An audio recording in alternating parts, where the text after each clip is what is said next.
The continuation. He raised his machete weapon.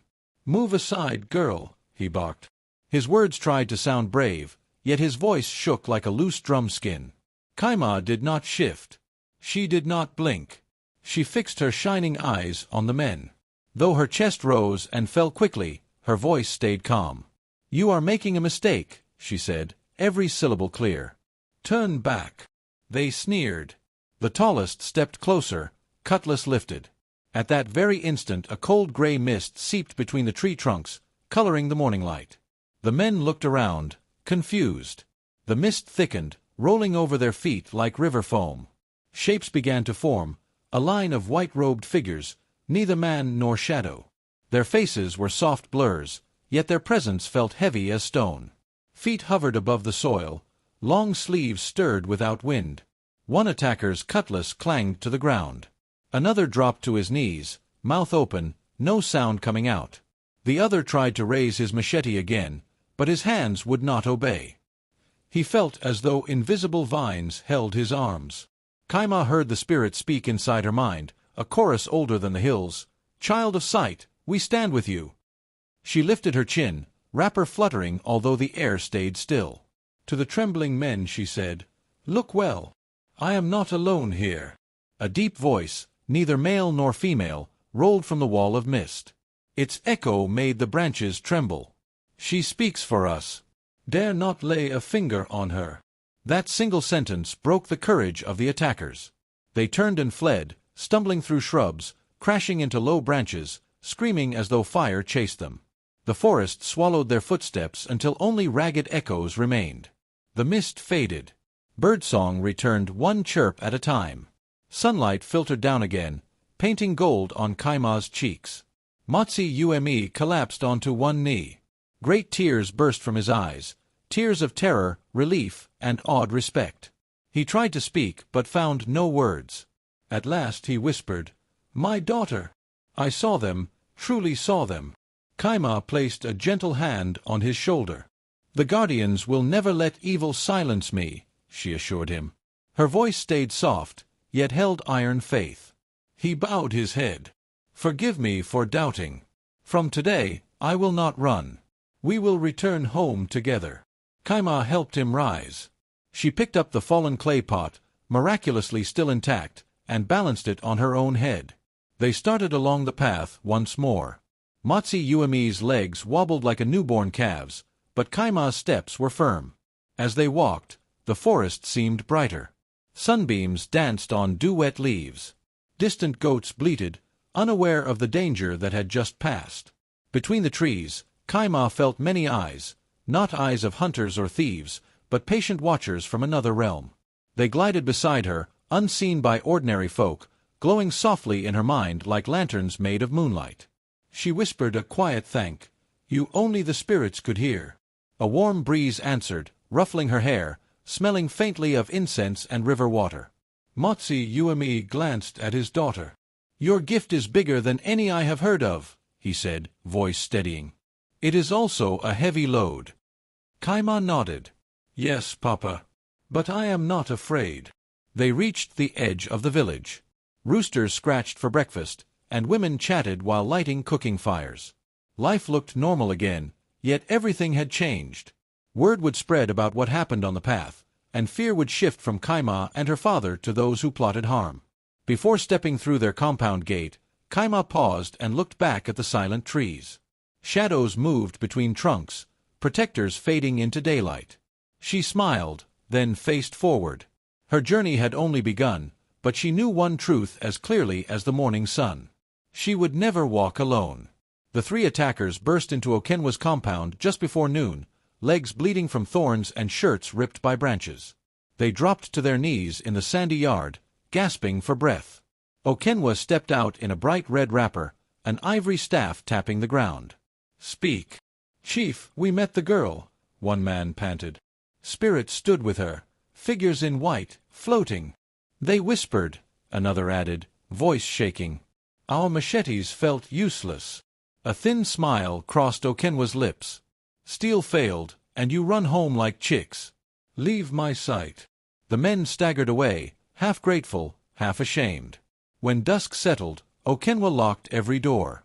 In the center of his room he spread a goatskin mat and drew a chalk circle. A clay lamp flickered at the eastern edge. He rubbed black powder over his skin, lay flat, and slowed his breath until silence filled the house.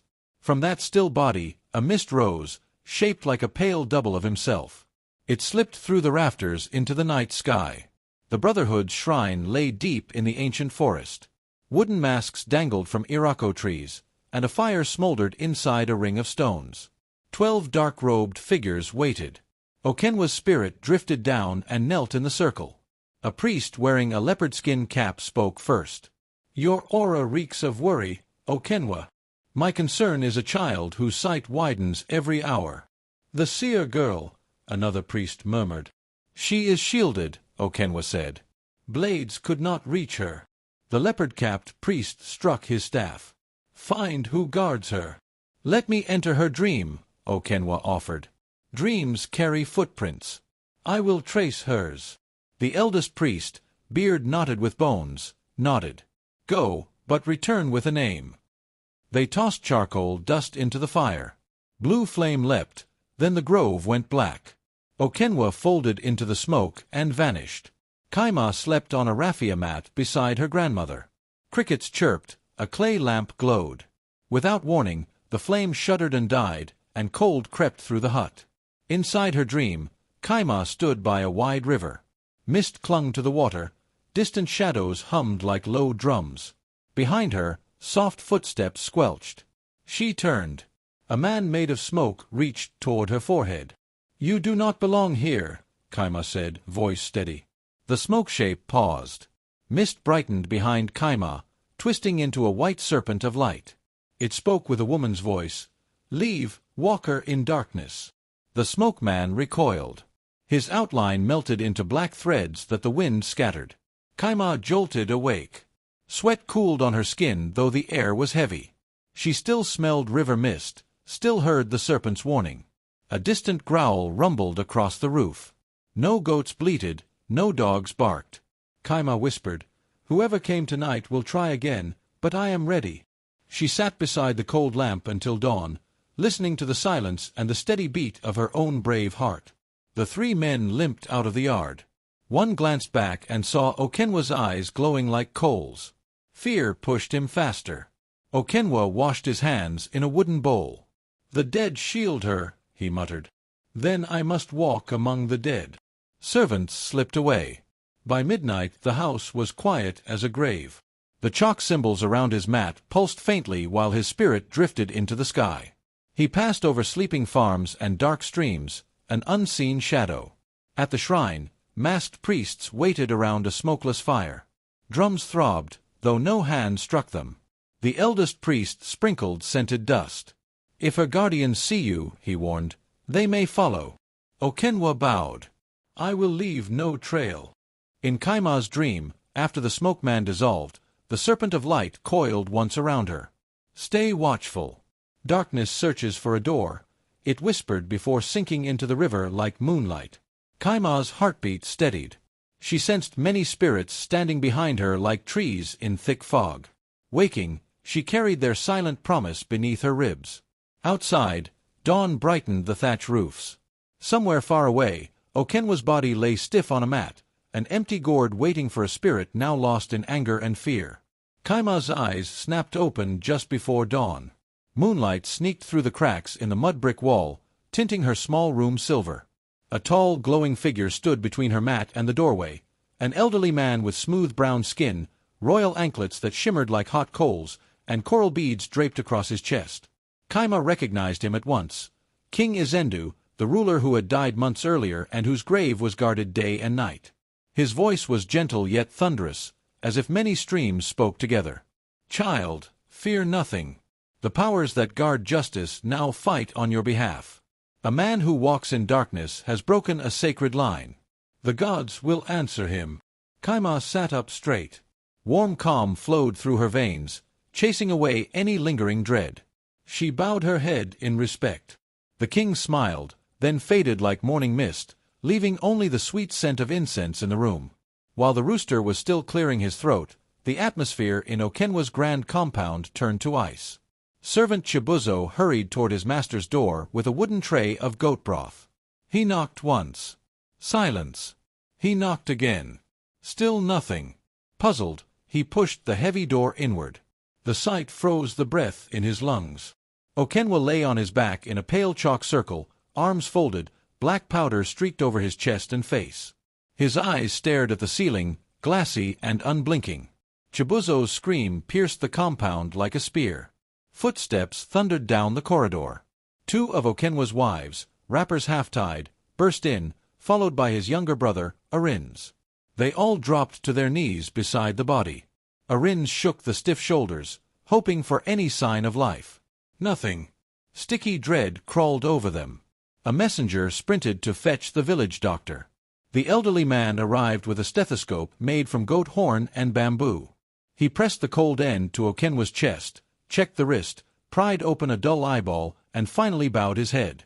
"He has crossed the line," he whispered. "Find a mat. He must be taken to the mortuary before the sun climbs higher. The news of Okenwa's sudden death has gone all over the village." Shaky hands wrapped the corpse in white cloth and raffia rope. By mid-morning, relatives loaded the bundle onto a wooden cart. Drummers who would normally announce a chieftain's passing remained silent.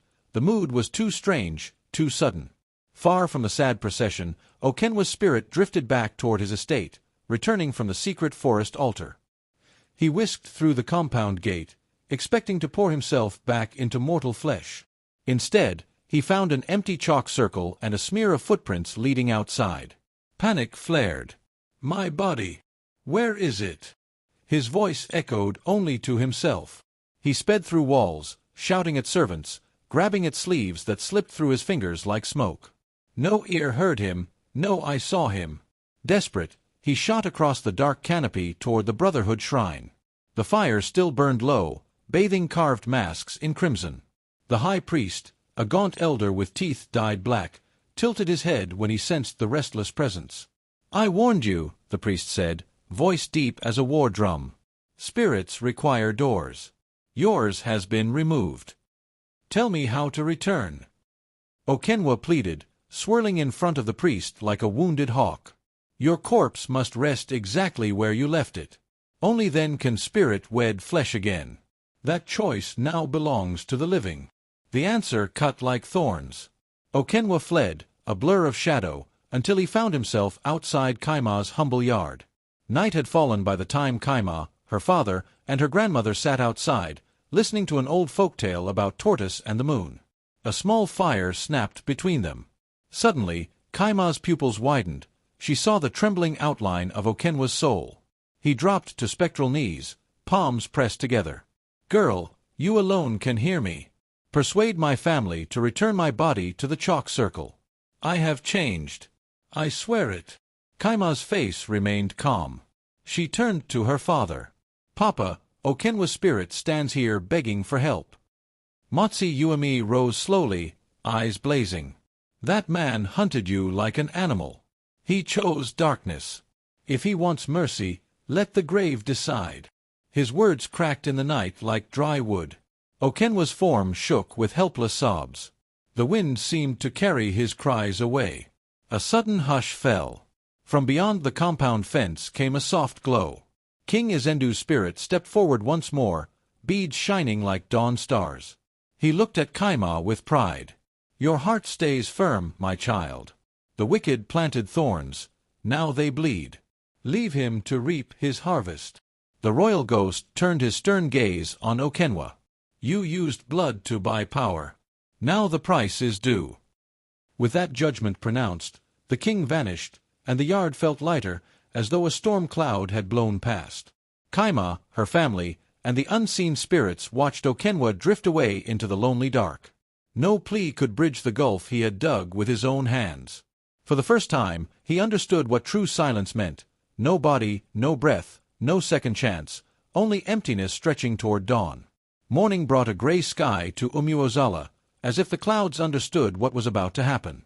Inside Okenwa's spacious courtyard, mourners walked in slow circles. His 3 wives wore black wrappers and red headscarves, wailing in turns so their throats could rest between sobs. Yet any listener could tell the cries lacked real pain. They sounded more like a song memorized for show. At the far end of the compound, carpenters hammered the final nails into a polished Irako wood coffin. Two goats bleated anxiously, startled by the unusual noise and the thick smell of incense that drifted across the compound. 3 hired diggers, bare-chested men with broad shovels, worked behind a line of plantain trees, opening the reddish soil one scoop at a time. The pit widened, grew deep, and finally stood ready. Okenwa's spirit hovered just above the edge, wringing transparent hands. He could feel a strange pull inside the grave, as though an invisible rope tugged at his chest. If the coffin entered that hole, the rope would snap, and his chance to live again would snap with it. Villagers filed in from every path, elders with walking sticks, women balancing clay pots of palm wine, curious children who should have been at the stream. Even traveling traders halted their journeys to witness the event. They came not out of love for the deceased, but from the urge to confirm that the most feared man in their region was truly powerless at last. Only one face in the crowd carried genuine sadness: Chibuzo, the loyal servant, who remembered small kindnesses others never saw. Kaima arrived with her father, Motsi Ume. She wore a plain blue wrapper and carried no jewelry, yet the crowd parted for her as for royalty. Anawu, the village's second-in-command, stood near the front, palm fan in hand, pretending to wipe away sweat. His eyes darted from person to person, measuring every whisper. Inside the open yard, 5 strong men lifted the coffin onto their shoulders. Okenwa's spirit flew beside them, begging every step, "Someone listen! I have changed. I repent." The words passed through ears like wind through leaves. He rushed to Kaima, dropped to his knees, and reached for her ankle. She felt only a slight chill, nothing more. Her gaze stayed fixed ahead. The warning of King Izendu rang clearly in her memory. At the grave, a red cloth was removed from the coffin lid. A priest chanted brief prayers, asking the earth to accept dust and keep it quiet. Okenwa's brother, Arins, tried not to grin, but a small smile slipped out as the coffin was lowered. The spirit screamed, attempted to strike Arins, and watched his own hand sink through flesh like smoke. The diggers began to return soil to the hole, first handfuls, then shovelfuls. Each thud made the ground tremble in Okenwa's ears. Thud, thud, thud. His edges blurred. His thoughts stretched thin, like fabric pulled by too many fingers. With one final cry, half sorrow, half rage, he scattered into pale dust and vanished from the living world. Silence followed, broken only by the whisper of wind across grass. While people turned to leave, Kaima faced Anawu. Her voice was calm but carried far. "Your secrets rest uneasy. Speak the truth now, or the truth will speak for you." The gathering froze. A few men shifted uncomfortably, women covered their mouths. Anawu straightened his back and barked, "Child, who gave you the right to talk so?" He raised a hand as though to strike, but the air around him thickened. A glow appeared beside Kaima, King Izendu, adorned in coral beads, his presence commanding yet peaceful. Only some could see him, others felt the hair rise on their necks. Without lifting a finger, the king sent a wave of unseen force that smacked Anawu in the chest. The elder gasped, knees buckling, palm fan dropping into the dust. He clutched his throat, eyes bulging, unable to draw breath until he dared to speak the words choking him. Voice cracking, he confessed, I plotted with Okenwa. We poisoned the king's wine. We planned to seize the throne. We meant to silence the girl who sees spirits." He collapsed fully, forehead touching dirt. A roar swept the crowd, shock, anger, then righteous fury. Elders conferred briefly, speaking the ancient laws. The chief herald stepped forward with a staff. "Anawu, by your own mouth you stand condemned. From this hour, you are banished. Leave before the sun sets, or the earth itself will reject you." No one offered him help. He staggered toward the gate, past people who once bowed to him. Chickens scattered from his path, as though even birds sensed the curse on his back. Kaima exhaled slowly. The royal spirit inclined his head to her, pride shining in ageless eyes, then faded like dawn stars. Motsi Ume placed a hand on his daughter's shoulder. Around them, villagers murmured Kaima's name with new respect, some in fear, others in gratitude. The grave diggers patted the last mound of earth flat. The air felt lighter, as though a storm had broken and blown away. Yet Umuozala understood. Justice, once awakened, was not finished. It simply waited for its next call. Morning light spilled over the red-earthed lanes of Umuozala, painting every thatch roof gold.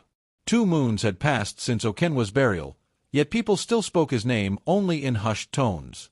Wherever Kaima walked, through the market or beside the stream, heads bowed first, then lifted in grateful smiles. Children who once mocked her gift now followed her like little ducklings, eager for stories. Change showed itself quietly. A feverish baby in Ugweek breathed easier after Kaima's short prayer. A blind hunter swore he glimpsed a deer's outline when she touched his brow. Traders carried such news beyond the hills, and soon palm wine bars echoed with songs about the girl who sees both worlds. At the next new moon the palace courtyard filled with drums.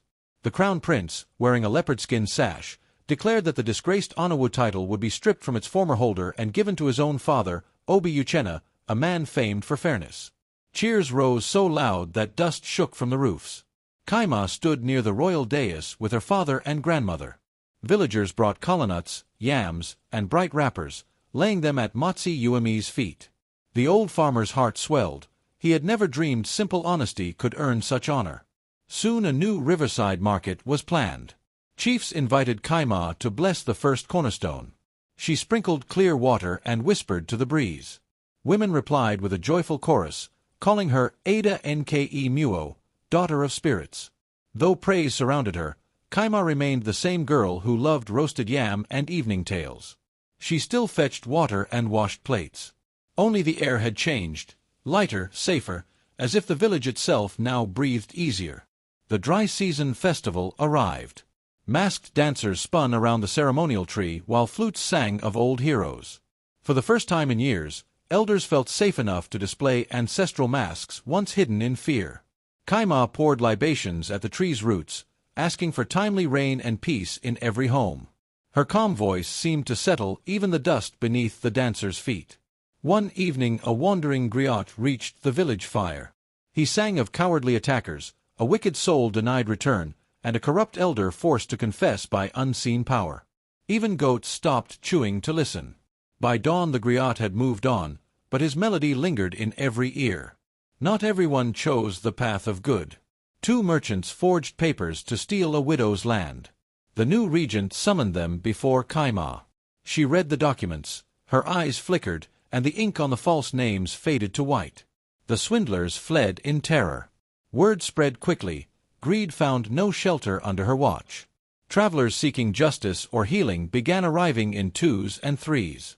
Kaima met each with quiet kindness, reminding them she was only a guide. She urged them to honor ancestors, to help neighbors, and to speak truth even when it stung. Late one night, as harmattan winds brushed the rooftops, Kaima sat outside her hut.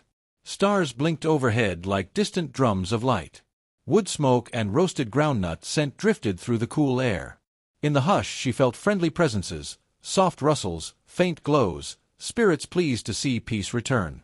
A whisper traveled on the wind, across fields and streams, slipping into far-off homes. She hears the forgotten. She carries the words of the silent. No blade or lie can dim her flame. Under that gentle chant, Umuozala closed its eyes without fear. Ghosts found rest, children dreamed freely, and justice, once a timid visitor, made the village its permanent home. Thanks for watching. Please don't forget to subscribe, like and share for more interesting stories.